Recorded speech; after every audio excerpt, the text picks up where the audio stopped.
Bonjour à toutes, bonjour à tous, soyez les bienvenus dans un nouveau numéro de Parents c'est un métier, votre émission sur la parentalité.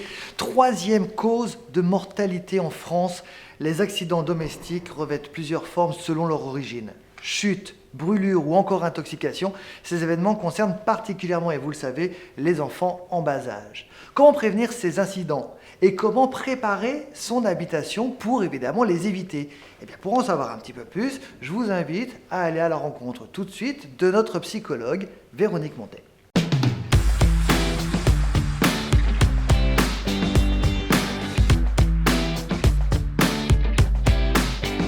Bonjour Véronique. Bonjour Guillaume. Comment ça va? Très bien, et toi? Ça va bien, je te remercie. On va parler d'un sujet qui fâche. De temps en temps, ça arrive, en tout cas qui fait peur aux jeunes parents.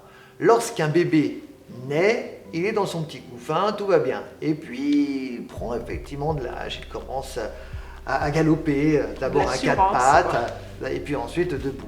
Et là, évidemment, ce qui l'entoure est parfois dangereux. Comment préparer son habitation face aux éventuels accidents domestiques?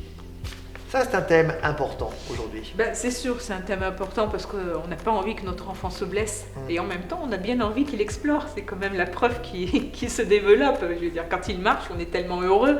Il peut s'agripper à tout ce qu'il veut, il n'y a aucun souci. Il peut tout casser. Il peut tout casser, enfin, peu importe. Mais bon, ça nous fait peur quand même, après ça nous fait peur. Ça nous fait peur. On n'y pense pas tout le temps. Oui.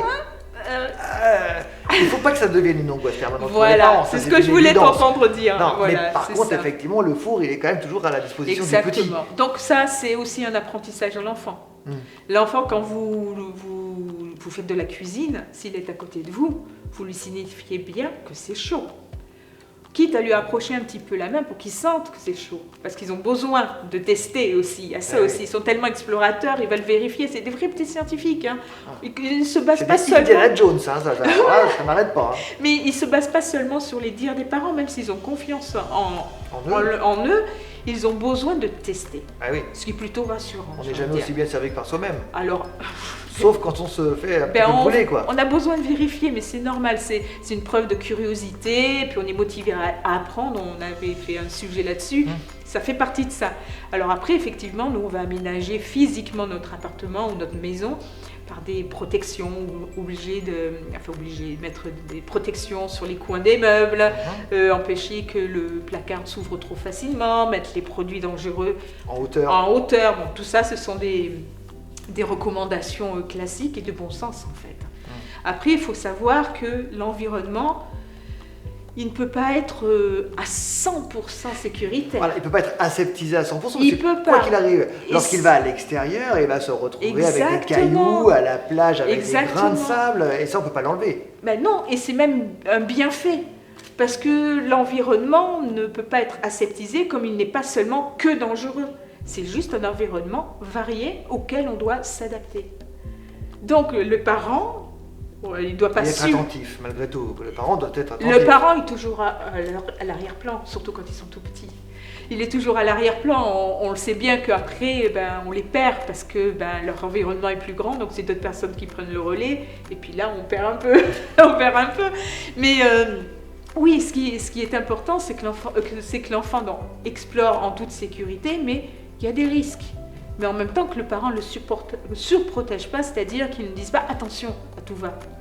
On entend souvent attention, ne fais pas ça, attention, tu vas attraper des microbes, attention, tu vas te faire mal. Ça veut dire quoi? Que l'environnement n'est que danger? Non, ce n'est pas vrai. Tout simplement, peut-être préparer l'enfant. Alors, il y a effectivement des règles de base, mettre des petites trucs dans les prises électriques de façon à ce qu'il ne mette pas les doigts. Et puis, mais si l'enfant, lui expliquer la prise, c'est facile, on lui explique tout simplement. Après, un enfant en confiance, un enfant en confiance, un enfant qui ne se met pas en danger. Il le sait très bien, il sait où aller chercher les ressources, parce que finalement, l'endroit où il est le plus sécuritaire, c'est où? C'est dans son lit. Pas forcément, il peut grimper et tomber. On peut tout imaginer. Dans les bras de ses parents? Exactement. Si vraiment il a un souci, il aura toujours la ressource d'aller chercher les parents. Et si on est toujours dans lui dire attention, ou ne fais pas ça, on est très vindicatif, on est très limitant, il aura plus de mal à aller chercher de l'aide. Et en même temps, Et il sera un peu tétanisé. plus on lui dit de pas le faire et plus il va le faire. Ben, c'est amusant. C'est incroyable ça. Hein. Bah oui, il teste, Incroyable. il teste si effectivement c'est cohérent l'interdiction, et puis si c'est cohérent, il s'arrêtera. Mais il teste effectivement, et puis il voit si vous êtes toujours là et bien présent. Merci Véronique De rien. pour toutes ces indications et on se retrouve très très vite dans un nouveau Parents c'est un métier.